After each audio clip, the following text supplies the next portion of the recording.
questionnaires for menopause, all the survey questionnaires that have been developed and validated. And I was interested to see what the questions were like. And there were no positive questions at all in any of the surveys that had been developed. So if you took a survey, there's no opportunity for you to say anything else but bad things. This is what I am finding out, and the more I dig into this, the more I research it, and the fact that you can prime people by giving them, as you say, only negative questions that they can respond to.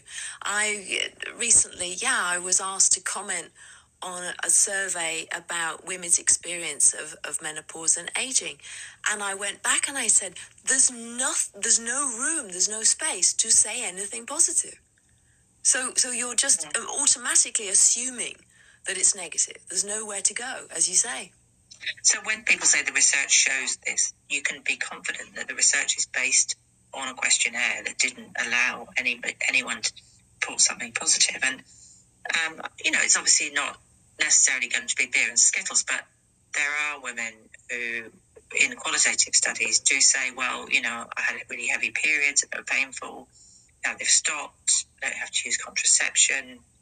I'm in a phase in my life where I'm more financially stable, for example. So like all of these transitional experiences, they usually are pros and cons. And in your article, you wrote about the experience of women in other cultures. So what have you learned about other cultures, and what can you share with listeners about that? I think I've learned that there is no cookie-cutter menopause. So looking at women in different parts of the world, and also women from different races and ethnicities living in the same country, they have quite different experiences, and there isn't really a common experience at all, apart from the period stopping. And that's quite significant around the discussions around HRT, for example.